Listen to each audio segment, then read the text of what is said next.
The chandelier above me cost more than my first car, maybe more than my first 3 cars combined. Crystal drops caught the afternoon light and scattered it across 200 faces, all dressed in their best, all smiling at my son's wedding like this was the social event of the decade. I stood near the bar, adjusting my tie for the 3rd time. Navy blue, nothing flashy. Julia had picked it out that morning, kissed my cheek, told me I looked distinguished. At 64, distinguished was about the best compliment I could hope for. "You're fidgeting," she whispered, appearing at my elbow with that knowing smile of hers. "I'm fine. You're nervous." "I'm proud," I corrected, and I was. Dylan had built something out of nothing, or at least that's what I'd told myself. The tech startup, the investors, the penthouse downtown. My son had made it, the American dream in a slim-cut Italian suit. The reception hall was something out of a magazine. White roses everywhere, ice sculptures, a jazz quartet playing in the corner. Emily had insisted on perfection, and Dylan had given it to her. I wondered how much of my money had paid for those roses. Julia squeezed my arm. "He's going to thank you in his speech." "Maybe. Henry. I'm just saying, maybe he will, maybe he won't. Either way is fine." She didn't believe me. 37 years of marriage meant she could read every micro-expression on my face. But she smiled anyway and turned to greet someone I didn't recognize. Another of Emily's friends, probably. The kind of people who measured success in square footage and Instagram followers. I'd written a toast. 3 minutes, carefully timed. Funny story about Dylan learning to ride a bike. A joke about marriage. Heartfelt ending about watching my son grow into a man. I'd practiced it twice that morning in the bathroom mirror. The clink of silverware on glass cut through the jazz music. The best man, some guy named Trevor, who I'd met once, stepped up to the microphone. He delivered his speech with the confidence of someone who'd never known real failure. Lots of laughs. A story about Dylan closing a business deal while hungover. Everyone applauded. Then Dylan stood. My son. 6'2", dark hair perfectly styled, wearing a smile that could sell anything to anyone. Emily gazed up at him like he'd hung the moon personally. "Thank you all for coming," Dylan began. His voice carried easily through the speakers. "I know Emily and I are supposed to do this together, but she's already crying, so I'm taking the lead." Laughter. Emily dabbed at her eyes theatrically. "I want to thank everyone who made this day possible. My beautiful bride, obviously. Her parents, who have been incredibly generous. Trevor, for not embarrassing me too badly." More laughter. I waited for my name. Julia's hand found mine under the table. "But I also want to take a moment to talk about something personal." Dylan's smile shifted slightly. "Something I've been thinking about a lot lately as I start this new chapter of my life. Here it comes," I thought. The acknowledgement. The thanks. "I've spent my whole life trying to escape something," Dylan said. "Trying to build a new identity, a new legacy. And the truth is, I've always been ashamed of where I came from." The room got quieter. Even the jazz quartet seemed to fade. "I'm ashamed of the name Graves." He said it clearly, deliberately. "Before we continue, we ask you to hit the hype button, subscribe, and like the video to help the channel grow. Tell us which city you are from in the comments. We would like to get to know our audience better." I'm ashamed to be associated with mediocrity, with someone who never took risks, never built anything, never wanted more than a steady paycheck and a quiet life. Someone dropped a fork. The sound echoed. "So here's to new beginnings." Dylan raised his glass. "To building something better. To leaving behind the limitations of the past. To Emily, who understood what I was trying to escape. And to everyone here who represents the life I chose instead of the one I was born into." 200 people lifted their glasses. I heard the clink of crystal, saw the smiles, felt Julia's hand tighten around mine so hard her wedding ring dug into my finger. I sat perfectly still, didn't move, Didn't breathe. The toast I'd written was still folded in my jacket pocket. Dylan caught my eye across the room. For just a second, I saw something flicker there. Doubt, maybe, or satisfaction. Then he smiled wider and turned away. "Beautiful speech," someone said at the next table. Emily kissed Dylan. The photographer captured it. The moment they'd been ashamed of me, immortalized forever in wedding photos. I stood slowly. Julia started to speak, but I shook my head once. Carefully, deliberately, I walked through the tables toward the exit. People stepped aside. No one spoke to me. I wasn't even sure they noticed I was leaving. Outside, the Denver afternoon hit me like a wall. Hot, bright. The parking lot stretched away toward the mountains in the distance. I found our car, 15-year-old sedan, nothing special, and stood beside it without opening the door. My phone buzzed. Julia. "Where are you?" I didn't answer. Instead, I stared at the reception hall, at the expensive windows and the perfect landscaping and the valets in their pressed uniforms. I'd paid for Dylan's first apartment, co-signed his first business loan, given him $20,000 when his startup nearly collapsed, told him I believed in him when everyone else said he was crazy, and he was ashamed of my name. Something cold and hard crystallized in my chest, not anger, not hurt. Something cleaner than that, clearer. They think I won't fight back, I thought. They think I'm too old, too tired, too irrelevant to matter. I got in the car, started the engine, drove home without looking back. That night, I sat in my study with the door closed. Julia had stopped trying to talk to me after the first hour. She understood when I needed silence. I opened my laptop and started making a list. Every loan, every gift, every time I'd signed my name on a document for my children. The number at the bottom made me blink twice. Just past midnight, my phone rang. Unknown number. "Mr. Graves?" The voice was professional, young. "This is Patricia Chen from Morrison & Associates. I'm calling regarding the estate of your uncle, William Graves. My uncle passed away 8 years ago." "Yes, sir, but the estate had a conditional trust that only activated upon certain circumstances. I'm calling to inform you that you're the primary beneficiary." I leaned back in my chair. "How much?" $10 million, contingent on verification of your legal status as a bearer of the Graves family name. I started laughing, couldn't help it. Deep, genuine laughter that made my ribs hurt. "Sir? Are you all right?" "Fine," I managed. "I'm fine. What do you need from me?" She explained the paperwork, the verification process, the timeline. I wrote it all down with a steady hand. After I hung up, I sat in the dark for a long time. The irony was perfect. Beautiful. $10 million, accessible only through the name my son had mocked in front of 200 people. He'd called me mediocre, said I never built anything. I pulled up a blank document and titled it, Graves Holdings, LLC. They wanted to see what I could build? Fine, I'd show them. But first, I needed to understand exactly what I was working with. I spent the rest of the night digging through old files, bank statements, legal documents, every financial connection between me and my children. Dawn was breaking when Julia finally opened the study door. She brought coffee and sat down across from me without speaking.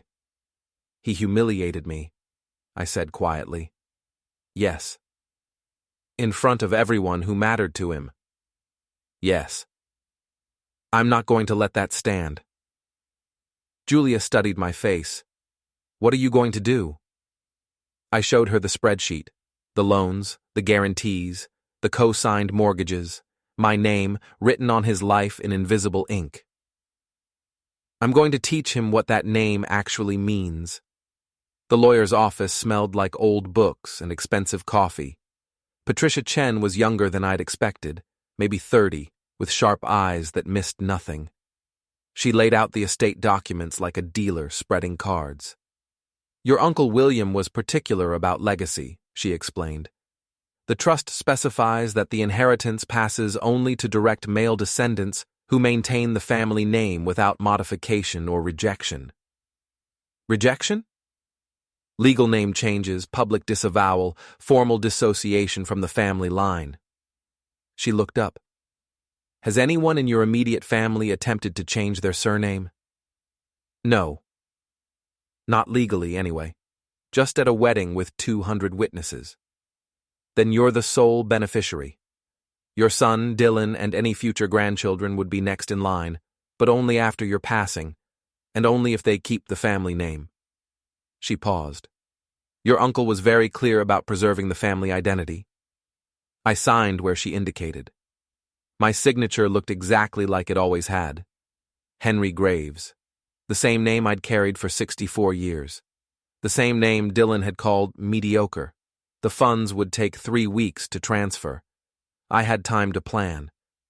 At home, Julia was reorganizing the kitchen cabinets. She did that when she was thinking, alphabetizing spices, lining up cans, creating order from chaos. I called Grace, she said, without turning around. And? She's upset. Said Dylan went too far. Julia moved a can of tomatoes. She also said you shouldn't have left without saying goodbye to anyone. I'm sure they barely noticed. They noticed. She finally looked at me. Emily made some comment about you being sensitive. Dylan laughed it off. Said you'd understand he was just being honest. Honest. Right. I sat at the kitchen table and pulled out my laptop. Henry. Julia's voice had that warning tone. I'm just looking at some documents. You're plotting. I'm reviewing financial arrangements. She came to stand behind me, reading over my shoulder. That's Dylan's mortgage. That Dylan's mortgage that I co-signed, guaranteed personally, which means if he defaults, they come after me. I opened another file. And his business loan, also guaranteed by me, and the line of credit for his startup, also me. You're thinking about pulling out. I'm thinking about protecting myself. I looked up at her. What if his business fails? What if he can't make payments? I'm on the hook for all of it. Julia was quiet for a long moment. Then she pulled out the chair next to me and sat down. How much total? $370,000 in direct guarantees, plus the property deed on his office space. I technically own it, lease it to him for $1 a year. Call it another $200,000 in asset value. So over $500,000 tied to him. Yes. She studied the documents. Her teacher brain worked differently than mine. Where I saw numbers and obligations, she saw patterns and motivations. If you pull those guarantees, his banks will review his status. They might call the loans? Might. Henry, they will. You know they will. Without your backing, he doesn't have the credit history to support that much debt. Then he should have thought of that before calling me mediocre in front of everyone he wanted to impress. Julia touched my hand, not restraining, just contact. I'm not saying don't do it. I'm saying be sure. Once you start this, you can't take it back. I'm sure. And you're going to lose your son. I think I already did. At the wedding. In front of 200 people. I pulled up another document. This is Grace's loan. Only $40,000. Smaller exposure. Grace didn't humiliate you. No. She stood there and said nothing while her brother did. Julia was quiet again. Then she stood, walked to the kitchen counter, and came back with a bottle of wine. She poured 2 glasses. Your uncle's trust. $10 million. Are you going to tell the kids? No. Dylan could use that money. Solve a lot of his problems. Dylan called our name shameful. Why would I share a legacy he's ashamed of? She sipped her wine. I married you because you were steady, reliable. You fix things instead of breaking them. I still am. Are you? She met my eyes. Because the man I married didn't play games. He was direct. If he had a problem with someone, he told them. I'm 64 years old, Julia. I just got humiliated at my son's wedding. Everyone I've supported financially for decades thinks I'm a joke. I took a drink. Direct didn't work. Maybe it's time to try something else. Just promise me one thing. What? Don't lose yourself in this. Don't become the kind of person who would actually deserve what he said about you. I didn't promise. We both knew I wouldn't keep it anyway. The next morning, I hired a lawyer. Not Patricia Chen, someone who specialized in contract law and financial restructuring. Gerald Foster was 60, gray-haired, and had the kind of calm demeanor that came from watching people destroy themselves for 30 years. Pulling guarantees isn't complicated, he explained in his downtown office, but it has to be done carefully. You need legitimate reasons, changes in your financial status, concerns about creditworthiness, reassessment of risk exposure. I'm inheriting money. That changes my financial status. Does it increase or decrease your risk tolerance? Decreases. I'm getting older. Need to protect my assets. Can't afford exposure to business ventures I don't control. Gerald smiled. That's good. That's very good. We'll draft letters to each institution. Formal notice of guarantee withdrawal. They'll have 60 days to respond per the contracts you signed. And then? Then they'll review your son's applications without your backing. If he's as successful as he claims, shouldn't be a problem. And if he's not? Then they'll request additional collateral or call the loans. Gerald leaned back in his chair. You said he has a startup? Tech company, some kind of analytics platform. Profitable? He says so. But you don't believe him. I thought about the wedding, the ice sculptures, the chandelier, the 200 guests. I think he spends more than he makes. I think Emily likes expensive things. And I think he's been using credit to maintain an image. Then this will get interesting, Gerald started typing. I'll need copies of all the guarantees, the original loan documents, and your inheritance paperwork. Give me a week. I gave him everything. That afternoon, Dylan called. First time since the wedding. Hey, Dad. His voice was casual, easy, like nothing had happened. Listen, I need to talk to you about something. I'm listening. Emily and I are looking at a house. Bigger place, better neighborhood. We're going to need a cosigner for the mortgage. I was hoping... No. Silence on the other end. Then a laugh. Uncertain. No? Just like that? Just like that. Dad, I haven't even told you the amount, or... I said no, Dylan. More silence. I could hear him breathing. Is this about the wedding? This is about me protecting my financial interests. Are you serious? You're actually angry about a toast? I'm actually done being your safety net. Dad! I hung up, turned off my phone, sat in the study, and felt something like peace. Julia found me an hour later. Dylan called me. He's upset. Good. He says you're being unreasonable. Also good. She sat down. He apologized. Said the toast came out wrong, said he'd had too much champagne. Did he sound sorry? She hesitated.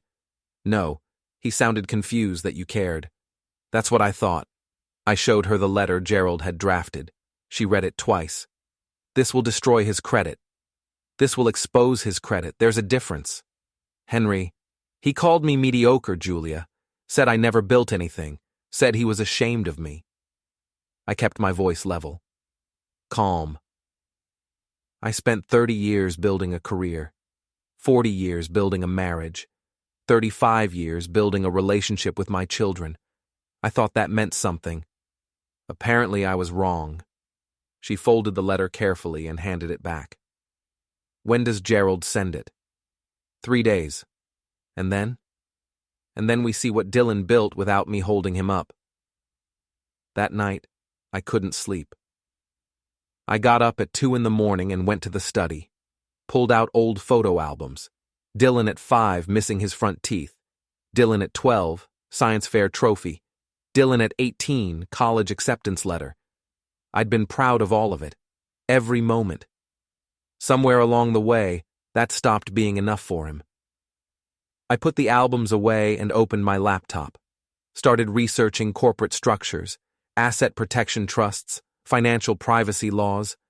If I was going to do this, I needed to be invisible, untouchable. By morning I had a plan. Gerald sent the letters on a Tuesday.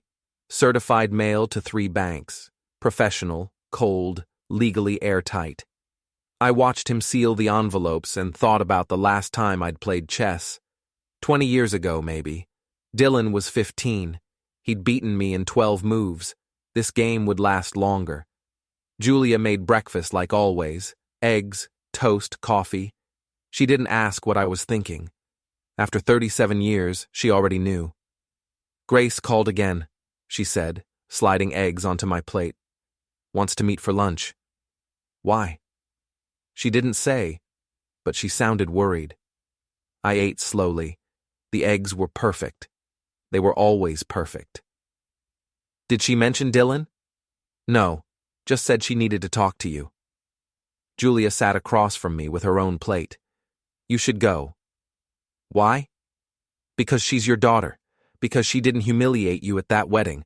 Because maybe she's trying to bridge something before it breaks completely. I thought about that. Grace had stood silent while Dylan spoke, but she hadn't laughed, hadn't applauded. I'd seen her face in that moment, pale, shocked, like she'd watched a car accident. Fine. Where? That Italian place on 5th Street. 1 o'clock. The restaurant was half empty on a Wednesday afternoon.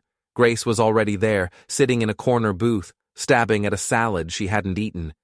She'd cut her hair since the wedding, shorter, professional. Dad. She stood up to hug me. I let her. We sat. A waiter appeared and I ordered coffee. Grace pushed her salad around some more. Dylan called me, she finally said. Did he? He's confused. Says you're pulling your guarantees on his loans. I am. Why? I looked at her. Really looked. She had Julia's eyes. Serious. Thoughtful. You were there. At the wedding. You heard what he said. Dad, he was drunk. Nervous. He didn't mean... He meant every word. I kept my voice quiet. And even if he didn't, he said them. In front of everyone. While Emily smiled. While his friends laughed. Grace set down her fork. He's an idiot sometimes. Sometimes? Okay, a lot of the time. But he's still your son. Is he? Because he seemed pretty clear that he was ashamed of that connection. She was quiet for a moment. The restaurant hummed with low conversation and clinking dishes. You're really going to do this? Pull everything and let him crash? I'm protecting myself. What happens to Dylan is his own responsibility. He'll lose everything. The business, the office, probably the penthouse. Emily will leave him. Then he should have thought of that before he decided to mock me publicly. Grace leaned forward. Dad, I get it. I do. But this is nuclear. There has to be another way. What way? I talk to him? Explain how he hurt me? You think he cares? I took a sip of coffee. He knew exactly what he was doing. This wasn't some drunken mistake. He's been pulling away for years, building his new identity. The wedding was just him making it official. And you're going to punish him for that. I'm going to let him stand on his own 2 feet. Isn't that what he wants? Independence? She studied me.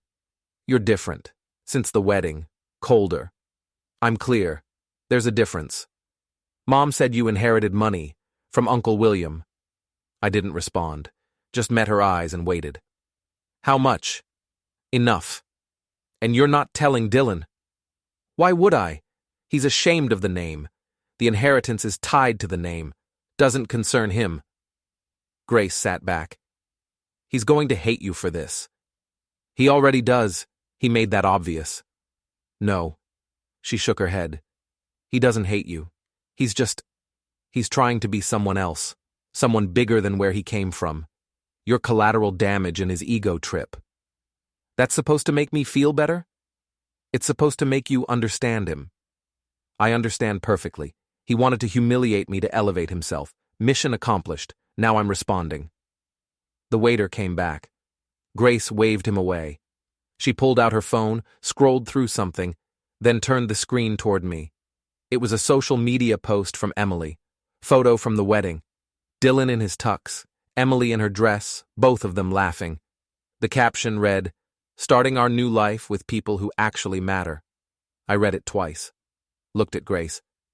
"She posted that the day after the wedding," Grace said softly. "She used hashtags about leaving behind negativity, choosing her own family, and starting over." Dylan shared it and added his own remark about letting go of unnecessary baggage. Something cold settled in my stomach. "I see. Dad, they're not just embarrassed by you. They're actively building a narrative where you're the villain, where cutting you out is brave and healthy. Then I'm doing them a favor, confirming their story. Or you're playing exactly into what they want. Think about it. They get to tell everyone you abandoned Dylan, that you were vindictive and petty, that they were right to distance themselves." I turned that over. She wasn't wrong. "What would you do?" Grace hesitated. "Honestly, I'd burn it all down, but I'd make sure everyone knew why." Meaning? Meaning right now, Dylan controls the narrative. He gets to play victim, but you have receipts. You have evidence of every dollar you spent on him, every guarantee you made, every time you saved his ass. She leaned forward again. "You want to hurt him? Don't just pull your support. Show everyone what that support actually was. Make him explain how he built his empire on his father's credit while calling that father mediocre." I looked at my daughter. Really looked. "When did you get so ruthless?" She smiled. Small. Sad. "I learned from watching you fix things my whole life. You just never taught me to break them." We talked for another hour. Grace gave me details I didn't know. Dylan's business was bleeding money. The startup had missed 2 revenue projections. Emily was pushing him to sell before it collapsed. The new house they wanted was a desperation play, projecting success to attract investors. "How do you know all this?" I asked. "Dylan tells Emily everything. Emily tells her assistant everything. Her assistant is my friend from college." Grace shrugged. "Social media generation. Everyone talks. You just have to listen." "Does he know you're meeting with me?" "God, no. He'd lose it." She picked up her phone. "I'm walking a line here, Dad. I love my brother, but what he did was wrong, and someone needs to stop him before he destroys himself." "You think that's what I'm doing? Saving him?" "I think you're teaching him consequences, which is basically the same thing." I paid for lunch, walked Grace to her car. She hugged me again at the door. "Dad, one more thing." "What?" "Document everything. Every withdrawal, every letter, every communication. Because when this goes bad, and it will go bad, you'll need proof you did this cleanly." "You sound like a lawyer." "I sound like someone who watches people destroy each other online every day." She got in her car. "Be careful, and call me if you need anything. Anything." I watched her drive away, then walked back to my own car, sat in the driver's seat for 10 minutes, thinking. Grace was right about one thing. I needed documentation. Clean trails, legal protection. I called Gerald from the parking lot. "I need to set up a corporation and a trust. Something clean, something separate from my personal accounts." "For the inheritance?" "For everything. I want walls between me and any potential blowback." "Smart. Come by tomorrow. We'll set it up." That night, I showed Julia the social media posts. She read them without expression. "Emily's pushing hard," she said finally. "Yes." "Dylan's letting her." "Yes." "And you're going to make them regret it." "I'm going to make them face reality." She handed back my phone. "I supported you before because I thought you were protecting yourself. But Grace is right. You need to be visible about this. Public. So they can't twist the story." "How?" Julia smiled. The same smile she used to give when a student finally understood a difficult concept. "You're an engineer, Henry. You spent 40 years building things that lasted. Bridges, roads, infrastructure. You think anyone who knows you believes Dylan's version of events? Some might. Then remind them. Write it down. Every project you completed, every award you won, Every recommendation you got from colleagues who respected your work. Build a counter-narrative, make mediocrity sound like the lie it is. I looked at my wife. You're enjoying this. I'm enjoying watching you fight back. You've been passive for too long. Let them see what happens when you stop being steady and start being strategic. I love you. I know. Now go make a LinkedIn profile or whatever it is people do to prove they're not mediocre. I went to the study, pulled out 30 years of performance reviews, project completions, thank you letters from clients, built a timeline of everything I'd accomplished. By midnight, I had a document, 20 pages, detailed, professional. Proof that mediocrity was the last word anyone would use to describe my career. I saved it, encrypted it, put it in a folder labeled Evidence. Then I started a second document. This one was simpler, a spreadsheet. Every loan, guarantee, payment, and gift I'd given Dylan over 35 years. The total made me blink. $647,000. I'd funded his entire life without realizing it. Every apartment, every business venture, every car, every small loan that never got repaid. 647,000 reasons why mediocre didn't apply. I sent the spreadsheet to Grace with a simple message. Is this accurate? She responded in 5 minutes. Add the graduation trip to Europe and his security deposit for the office. Otherwise, yes. I added them. New total, $669,000. I saved that too, in the same encrypted folder. Then I slept better than I had in weeks. Gerald's office was busier the second time I visited. Phones ringing, assistants moving between offices with folders and tablets. He waved me into a conference room and closed the door. I've got good news and complicated news, he said, spreading papers across the table. Start with good. The banks received your withdrawal letters. All 3 acknowledged receipt. They have 60 days to respond, but practically speaking, they'll start reviewing Dylan's status immediately.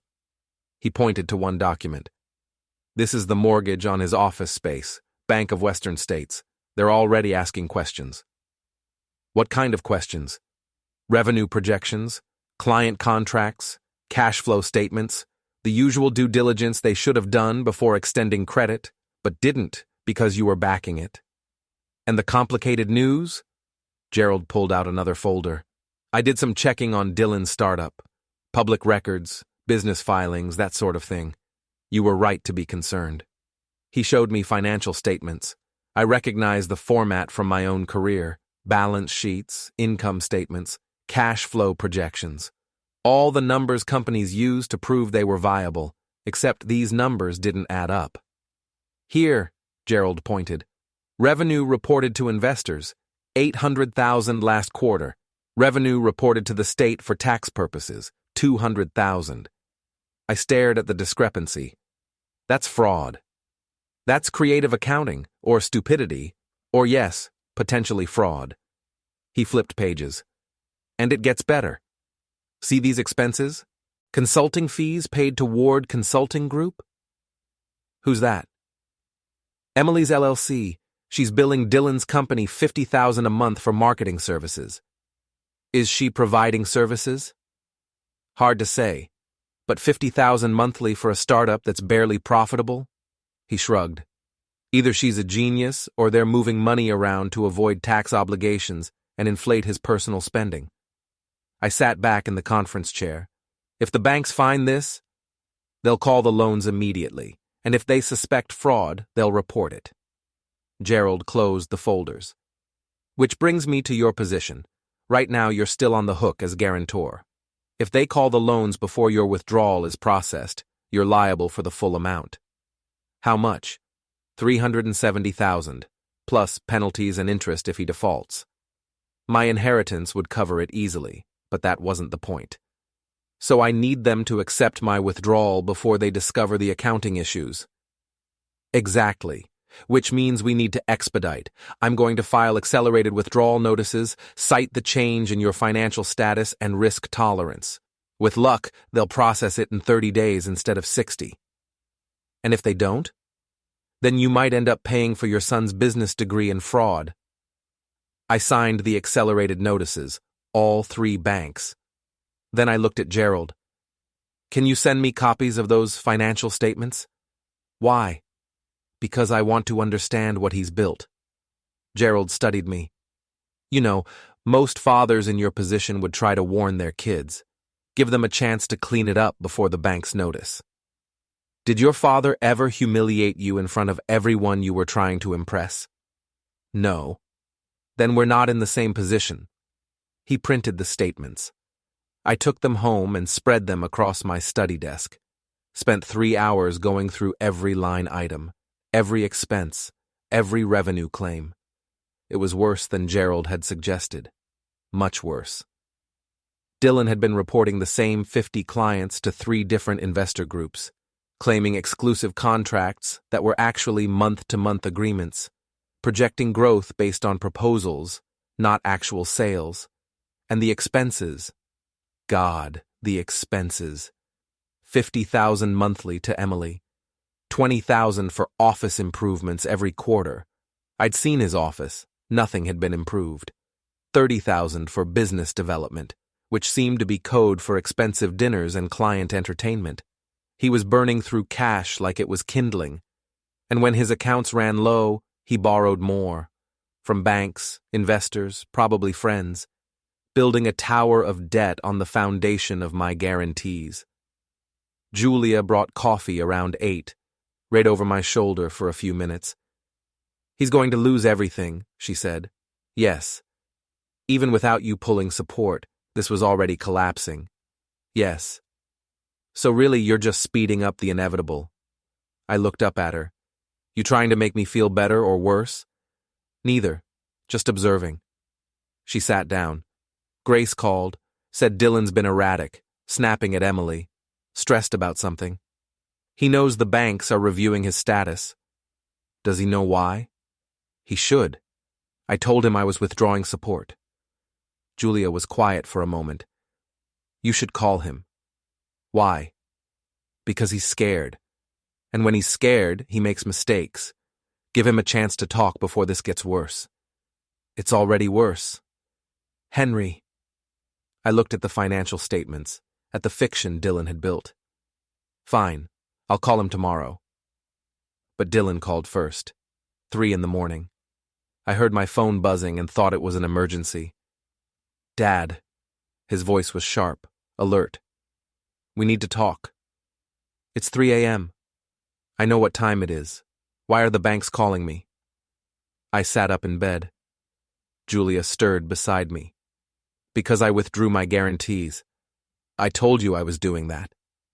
You said you weren't co-signing new loans. You didn't say you were pulling existing ones. I'm protecting my interests. You're sabotaging me. His voice rose. Do you have any idea what this means? They're requesting financial reviews, audits. They're freezing my credit lines until they complete due diligence. Then show them your books. If your business is as successful as you claim, shouldn't be a problem. Silence. Long enough that I thought he'd hung up. Dad. Different tone now. Controlled. I need you to reinstate those guarantees. No. Dad, please. Just for 90 days. Let me clean some things up, then you can withdraw them properly. Clean what up? More silence. There are some accounting discrepancies. Nothing serious, but they look bad without context. Discrepancies. Yes? You mean fraud.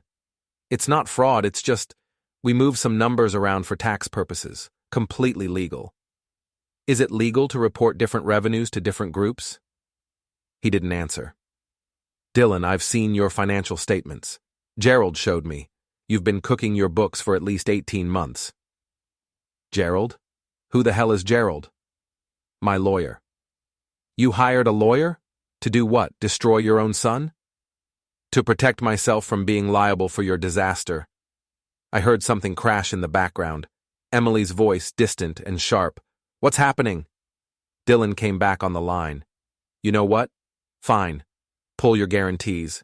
Pull everything. I don't need you. I never needed you. Dylan, you're just mad because I told the truth at my wedding. You are mediocre.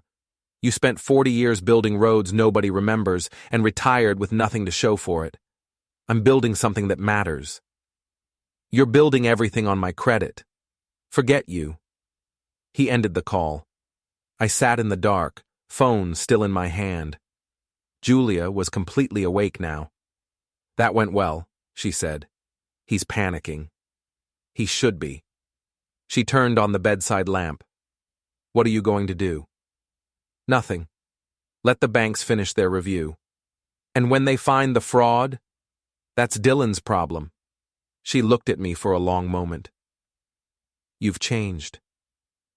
I'm tired of being the safety net for someone who's ashamed to need one. He's going to crash hard, Henry, really hard. Are you ready for that? I thought about the wedding, the laughter, Emily's smile, 200 people watching my son disown me. Yes, I said. I'm ready. But I wasn't sleeping anymore. I went to the study and sent an email to Gerald. Push the banks. They need to see everything. He responded at 6 a.m. Already on it. First audit scheduled for next week. The next few days were quiet. Too quiet. Dylan didn't call. Grace checked in twice, sounding worried. Julia made meals and gave me space. I spent the time setting up Graves Holdings LLC, filed the paperwork, opened business accounts, transferred the inheritance into the company structure, built walls between my personal assets and anything Dylan might try to claim later. On Thursday, Grace called. We need to meet. Today, it's important. Same restaurant, same booth. But this time, Grace looked exhausted.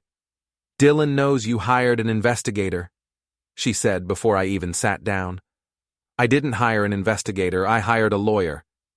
He thinks you're trying to sabotage him, actively destroy his business. I'm protecting myself. Dad, listen to me. He's desperate, really desperate. He's talking about filing complaints, claiming elder abuse or financial manipulation or I don't even know what. Let him try. I have documentation of everything. That's not the point. The point is, he's spiraling.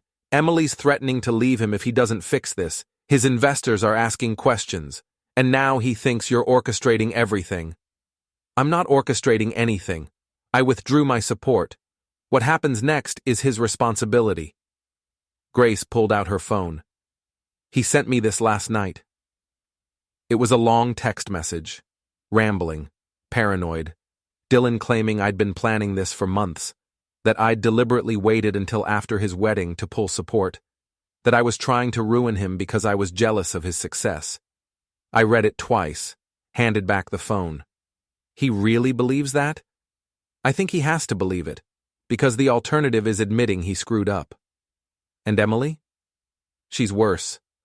Posting on social media about toxic parents and financial abuse, building a narrative where you're the villain. I thought about what Julia had said, about controlling the story.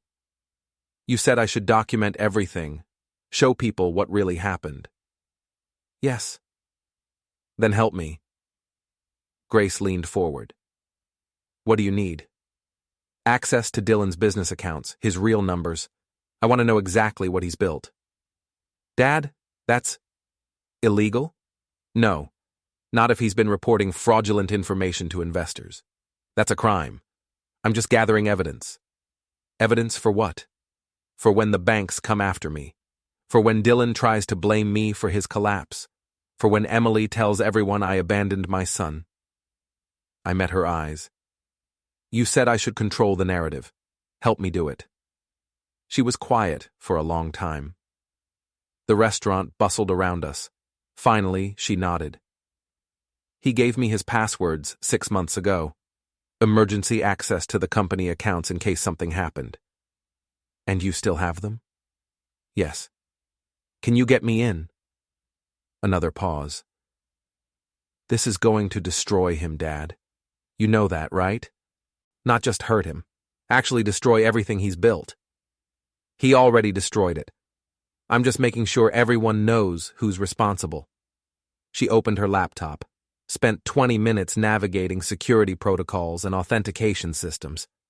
Then she turned the screen toward me. You have 2 hours before the system logs me out. Download what you need. I copied everything: financial statements, email chains, investor presentations, client contracts, the full scope of Dylan's fiction. It was worse than Gerald had found. Dylan had been lying to everyone. His investors thought he had 80 clients. His bank thought he had 50. The state records showed 37. The reality was probably closer to 20. And the Emily payments. $50,000 monthly to a consulting company that had no employees, no office, and no deliverables beyond vague marketing strategy documents. I saved it all to encrypted storage, multiple backups, cloud and physical. Grace watched me work. What are you going to do with it? Honestly, I don't know yet. But when Dylan tries to blame me for his collapse, I'll have proof that I didn't cause it. He did. He'll never forgive you. He already hasn't. She closed her laptop. I need to go. Emily's having some kind of crisis party tonight and Dylan wants me there for support. Crisis party? Influencer thing. When your life is falling apart, you throw a party and post about resilience. She stood. I'm sorry, Dad, about all of this. You didn't do anything wrong. I stood there. At the wedding. I heard what he said and I didn't defend you. Grace, let me finish. I didn't defend you because I was embarrassed. Not of you. Of him. Of what he was becoming. And I thought if I just stayed quiet, maybe it would blow over. She picked up her bag. But it didn't blow over. And now we're here. And I'm choosing sides whether I want to or not. You don't have to choose. Yeah, Dad. I do. She kissed my cheek. Be careful. Dylan's not thinking straight, and Emily's pouring gasoline on everything. After she left, I sat in the booth for another hour, looked at the data on my phone, all the evidence of Dylan's lies and fraud and desperation. Julia was right. I had changed. The father who'd shown up at that wedding would never have done this. Would never have hired lawyers and extracted financial data and built cases against his own son. But that father got humiliated in front of 200 people, and nobody defended him. This father was done being mediocre. I drove home, spent the evening organizing files and building timelines, connected dots between Dylan's lies and the bank's exposure and my own liability. By midnight, I had a complete picture of my son's empire, built on debt, propped up by fraud, sustained by my guarantees, and I had exactly what I needed to bring it down. The call from Bank of Western States came on Monday morning. I was drinking coffee and reading news when my phone rang. Mr. Graves, this is Patricia Lewis from BWS Commercial Lending. I'm calling regarding your guarantee on loan account 7743921. Dylan's office mortgage. Yes, sir. We've completed our review following your withdrawal notice. Papers rustled. I need to inform you that we're accelerating the loan and calling the full balance due within 30 days. Why? Our audit revealed significant discrepancies in the borrower's financial statements, revenue claims that don't match tax filings, asset valuations that appear inflated, and concerning patterns in expense allocation. You're saying he lied on his application. I'm saying our risk assessment no longer supports the loan terms. A pause. Your withdrawal notice was timely, Mr. Graves. It's been processed and approved. You're no longer liable for this debt. I set down my coffee. When will you notify Dylan? We sent the acceleration letter this morning. Certified mail. He should receive it by Wednesday. And the other banks? I can't speak for other institutions, but I suspect they'll reach similar conclusions once they complete their reviews. After we hung up, I sat very still. The first domino had fallen. 2 more banks were still reviewing. But the pattern was clear.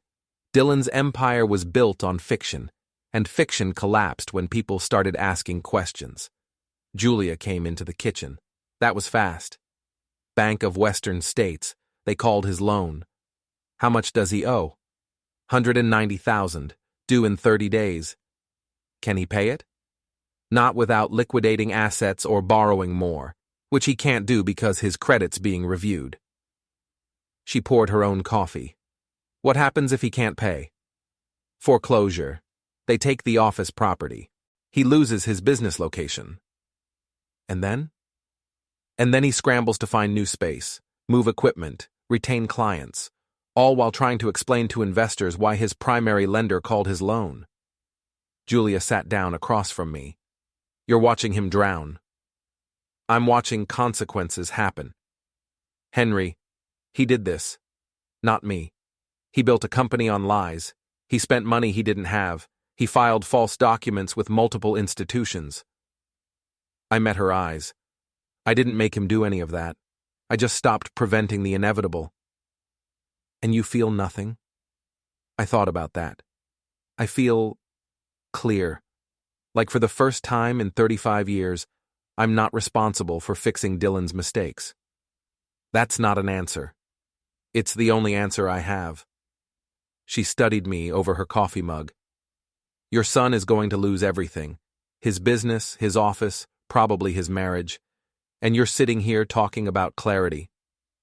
What do you want me to say? That I'm sorry? I'm not.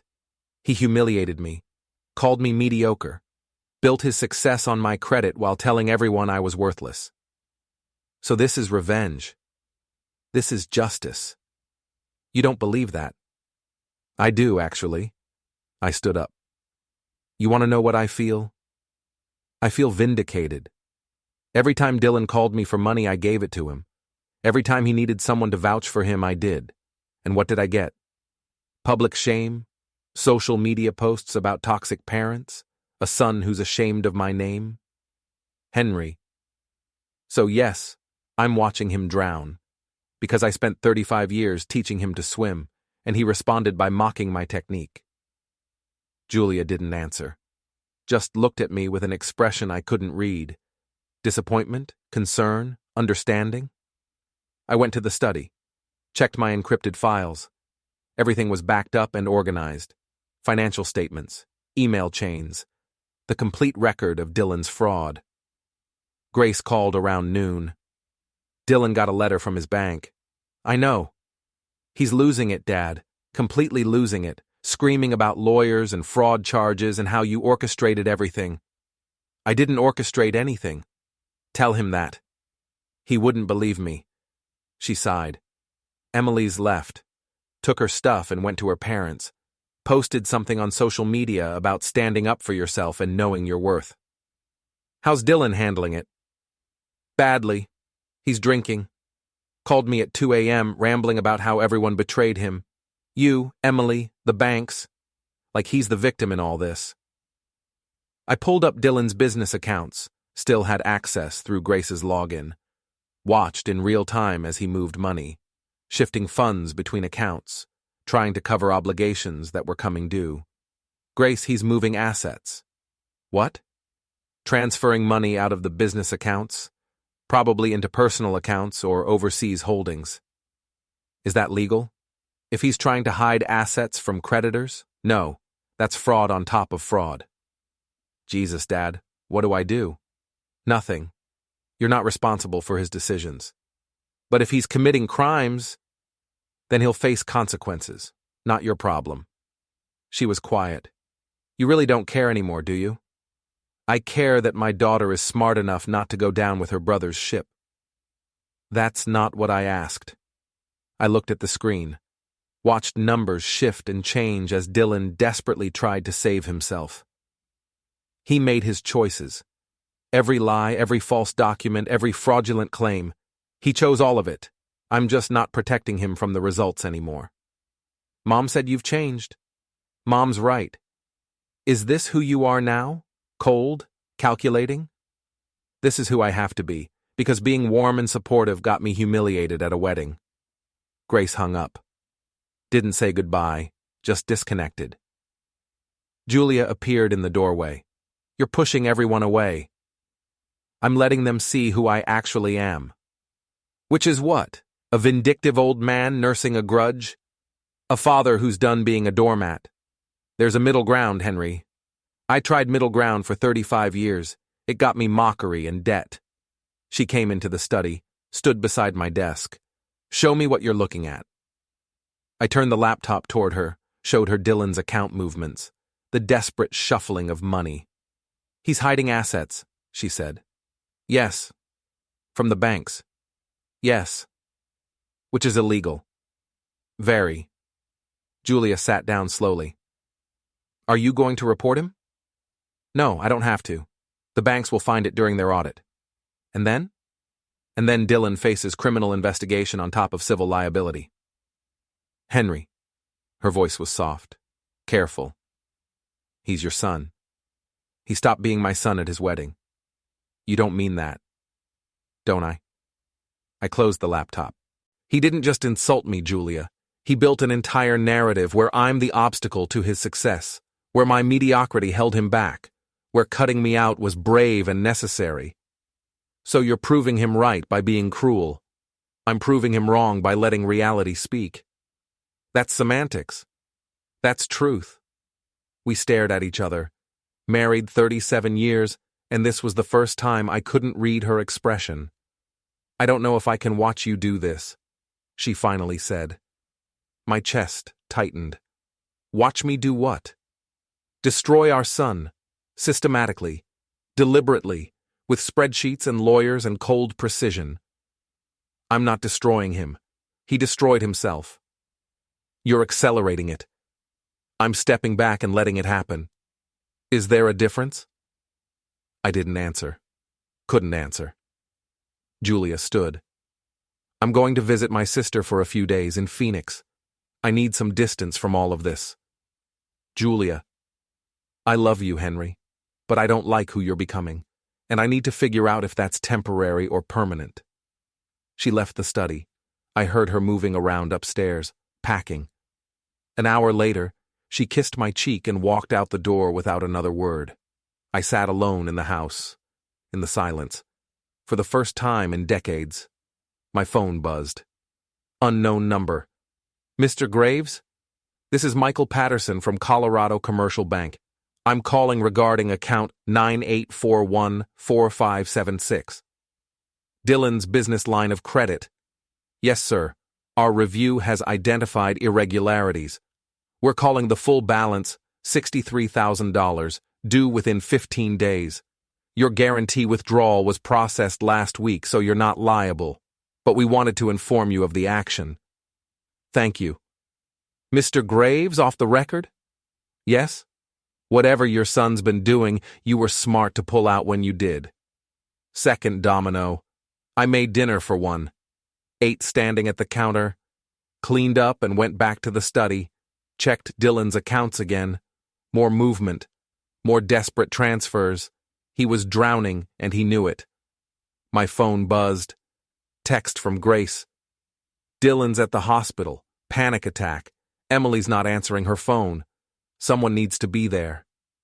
I stared at the message for a long time. Then I put on my coat and drove to Denver Medical Center. The federal audit notice sat on Dylan's desk like a landmine. I didn't need to see his face to know the color had drained from it. Grace texted me a photo. My son, head in hands. Emily standing in the doorway with her purse already packed. She's leaving him, Grace wrote. Said she won't be photographed with a fraud. I poured myself a scotch. Julia sat across from me reading a book, pretending not to watch my expression. You're smiling, she said quietly. Am I? Henry, don't lose yourself in this. I set down the glass. I'm not lost. I'm exactly where I planned to be. The audit would take months. Dylan would burn through his remaining cash on lawyers, accountants, crisis PR. Every dollar spent would be a dollar I'd already calculated. The beauty of legal revenge is that it compounds. Each consequence triggers the next, and the target does most of the work themselves. Grace called that evening. Her voice was small, guilty. Dad, he's falling apart. He hasn't slept in 3 days. Neither did I said, after he stood at that microphone. Silence. I'm not asking you to stop, she said finally. I just wanted you to know. I do know.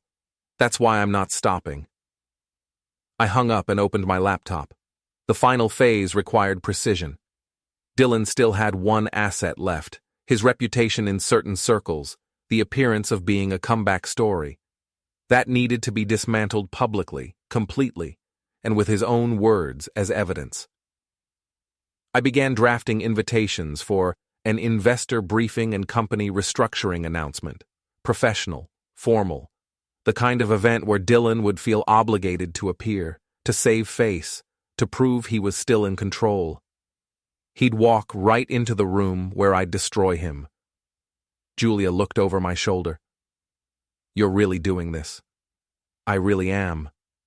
She touched my hand. "Then do it right. No mercy. He gave you none." The invitations went out on Monday. 60 people, investors, business journalists, a few key figures from Denver's entrepreneurial scene. I rented a conference room at the Millennium Hotel, paid for catering, hired an AV team.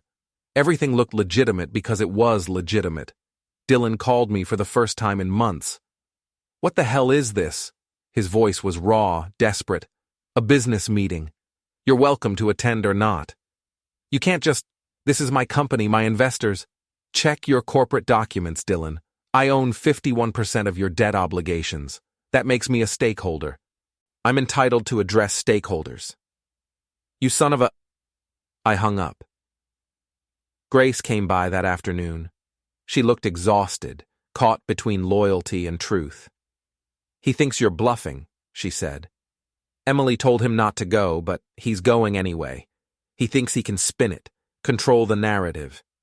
He's always thought that." "Dad," she hesitated, "what are you going to show them?" "The truth. Numbers don't lie, Grace. People do." She nodded slowly. "I recorded another call, last week. He was talking to a potential investor, lying about revenue projections. Do you want it?" I looked at my daughter, the one who'd stood silent at that wedding, who'd laughed along because it was easier than standing up.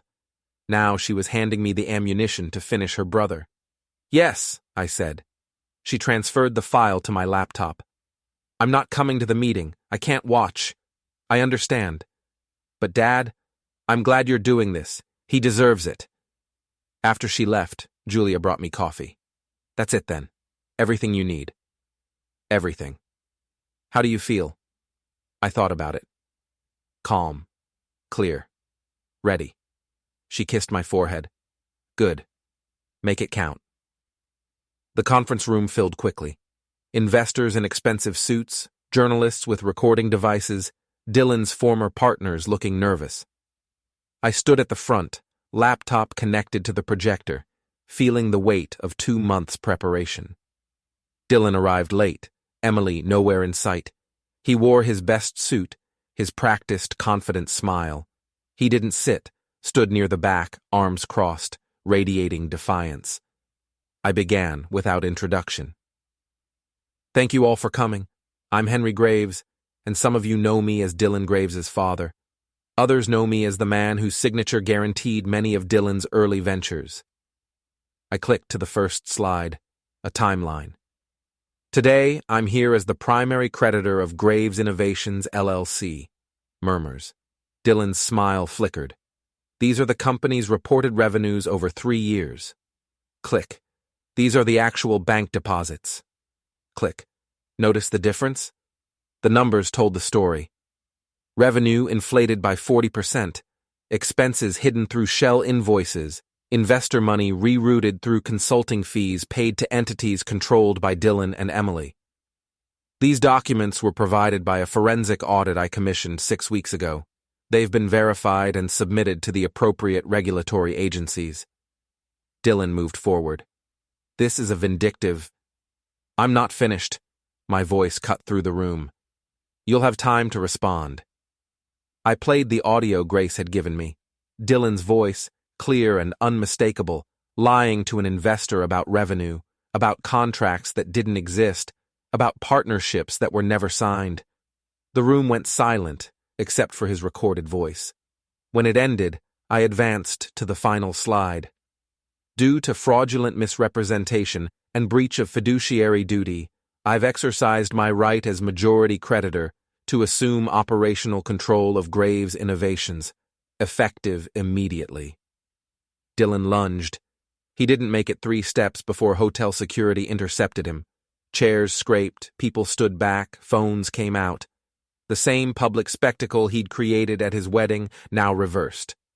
"You can't do this!" he shouted. "This is my company. Mine!" "It was yours," I said calmly, "until you built it on lies and my money." An investor stood. "Mr. Graves, Henry, are these documents legitimate?" "Completely. My attorneys have copies for anyone who wants them." A journalist raised her hand. "Will you be pressing charges?" "That's up to the district attorney. I've provided everything to the proper authorities." Dylan was still struggling against security. His face was red, veins standing out on his neck. This was the son who'd called me obsolete, who'd mocked my name in front of strangers, who'd assumed I was too old and too weak to fight back. "You turned our name into a joke," I said, looking directly at him. "I turned yours into evidence." They escorted him out. The doors closed. The room buzzed with conversation, investors calling lawyers, journalists typing furiously. I gathered my materials, disconnected my laptop. A man approached, one of Dylan's earliest investors. "Mr. Graves, I'm sorry. We should have done due diligence." "Yes, you should have." I left through the side exit. Julia was waiting in the car. "How did it go?" "Perfectly." She studied my face. "You're not done yet, are you?" "One more thing." We drove to Dylan's office building. I had the keys. I was legally the owner now. His assistant had already been notified, had already cleared out. The corner office was exactly as I'd imagined. Expensive furniture, awards on the walls, photos of Dylan shaking hands with minor celebrities. I sat at his desk and waited. He arrived 20 minutes later. No security this time, no crowd. Just my son, destroyed and desperate, standing in the doorway of what used to be his kingdom. "It's over," I said. "Your company, your reputation, your marriage, all of it." Dylan's hands shook. "Why? Just tell me why." "You stood at your wedding and told a room full of people you were ashamed to be my son. You said you hated our name. You made them laugh at me while I stood there in the suit I'd bought to celebrate you." It was a joke. No, it was a choice. You chose to humiliate me to elevate yourself. You built your life on my money while treating me like garbage. You lied, you stole, and you thought I was too weak to stop you. I stood, walked around the desk. We were the same height now. He'd shrunk somehow in these last months. "I spent 2 months taking apart everything you built. Every lie, every shortcut, every dollar you stole. I used the law, accounting, patience. The things you thought were boring, old-fashioned, obsolete. I pulled out the final document. A transfer of ownership, already notarized, already legal. You're fired, Dylan, from your own company, from your own life." I signed it in front of him. The pen made a scratching sound in the silent office. "You said you were ashamed of our name. Now it's the only one you'll remember." He stared at the document. His hands hung at his sides. Around us, his office looked like a museum of failure.